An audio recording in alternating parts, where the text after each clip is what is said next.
Puedes tener la fuerza, el talento y la habilidad, pero sin la mentalidad no eres nada. Hola, ¿qué tal? Vamos a abarcar un video antiguo que hice a mi canal principal, que sería los jugadores sin mentalidad, pero en este caso vamos a abarcar los jugadores peruanos sin mentalidad.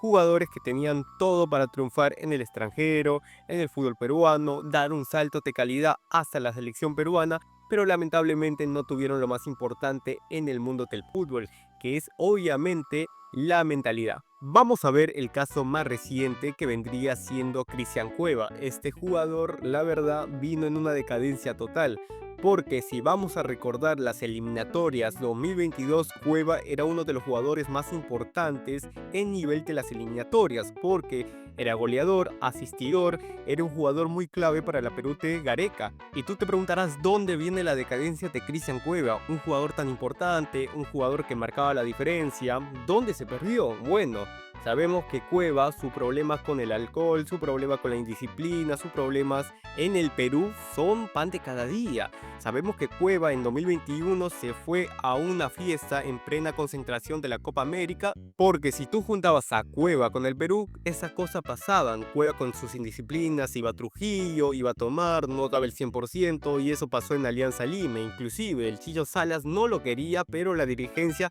lo trajo a fuerzas para jugar en Alianza Lima. ¿Y qué pasó? Un Cristian Cueva que no aportó casi nada en Alianza Lima, 0 asistencias, 0 goles, y prácticamente siendo el más pagado y gastando plata en un jugador que ni siquiera era titular. Aparte, vamos a tener en cuenta sus indisciplinas, sus problemas fuera de cancha, su problema con la hinchada. Prácticamente Cueva se perdió. Y también vas a tener un plus, que Cueva estaba lesionado, y Cueva con eso prácticamente se estaba perdiendo poco a poco, aunque la gente al menos le tenía esperanza para la selección peruana. Y la historia llegó en 2024. ¿Y qué pasó? Un Cueva que salía todos los días en el programa de Peluchín y Magali, un Cueva que estaba gordo, un Cueva que estaba falto de físico, un Cueva que inclusive no tenía equipo. Se voceaba que iba a ir a Lavallejo, se voceaba que iba a ir a Manucci, a otros equipos de Trujillo, pero lastimosamente fue a Ciencianos, donde solo marcó un gol ante Unión Comercio, que sabemos que jugó con sus 20 en ese partido. Y prácticamente Cueva se dedicó a ser cantante, y el fútbol ya no se quiere meter con él. Y lastimosamente es una pena, ya que Cueva es un jugador muy importante, al menos para el fútbol peruano. Cueva, si hubiera venido acá, hubiera marcado la diferencia, si hubiera tenido un poco de mentalidad, hubiera tenido un poco de hambre, pero lastimosamente las indisciplinas, no tuvo mentalidad, tuvo una mentalidad pobre. Inclusive en algún momento, cuando quiso recuperar el nivel con Alianza Lima, se fue de fiesta a Trujillo y la hinchada no lo perdonó. Cueva es un ejemplo que si tienes talento, tienes que tener mucha, pero mucha disciplina, porque no te basta con solo tener talento, tienes que tener trabajo duro y disciplina para triunfar en cualquier cosa. Si hablamos de Cueva, también vamos a hablar el caso de Yandesa. Y a ver, Deza tuvo talento, tuvo porte, tuvo físico, que en el fútbol peruano no se ve todos los días. Un jugador que medía un 80, delantero, un jugador que tenía capacidad goleadora.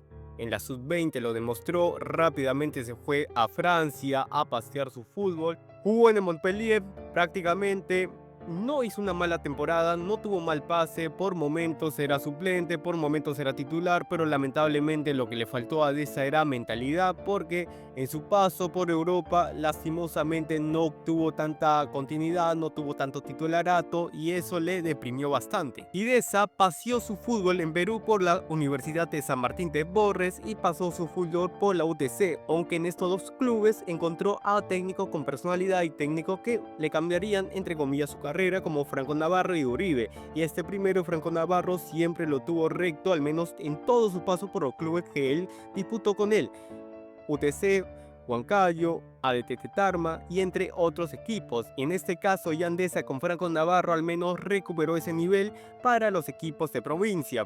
Yandesa al menos se caracterizaba en tener un buen rendimiento con Franco Navarro, pero luego ficharía por Alianza Lima, y la historia ya se sabe.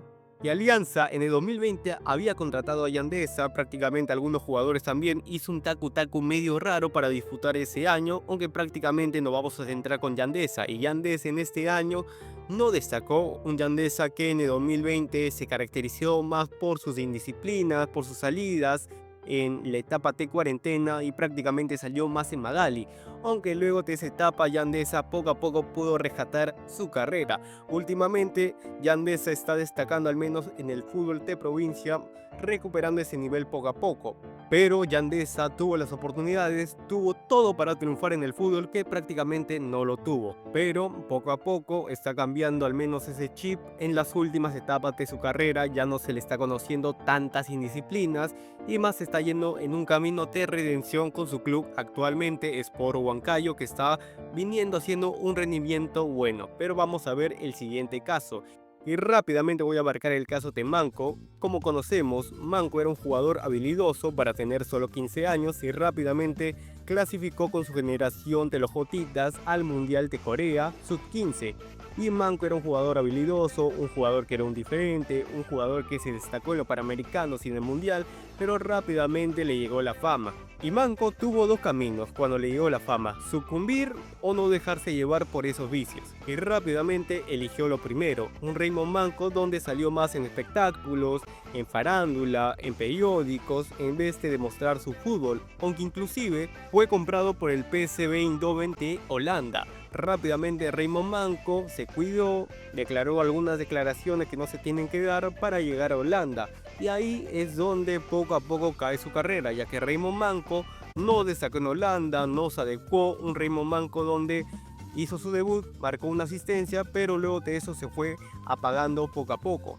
Y luego volvió al fútbol peruano, luego de no tener un paso tan exitoso por el fútbol europeo, volviendo al Juan Aurich, saliendo campeón rápidamente en esa generación con el Cuto Guadalupe, Diego Penny y entre otros jugadores que se encontraban, y destacó en ese torneo marcando goles, asistencia. En un buen momento estaba Raymond Manco disputando también el torneo local como la Copa Libertadores, y rápidamente también fue vendido a México al Atlante, aunque ahí prácticamente Raymond Manco fue suplente, no demostró su fútbol. Inclusive cuando el Piojo Herrera, entrenador del Atlante en esos momentos, dijo que Raymond Manco había, entre comillas, faltado muchos días al entrenamiento, que no lo veía inclusive, y Raymond Manco salió diciendo que lo habían secuestrado en México, etc, etc.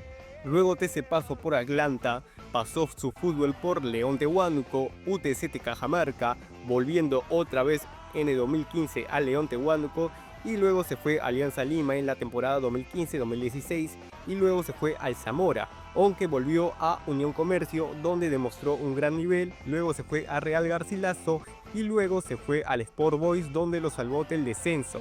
Inclusive en el 2020 disputó la Copa Libertadores con el Deportivo Binacional, y últimamente también está destacando que Raymond Manco está volviendo otra vez, quiere volver al fútbol aunque no le está consiguiendo.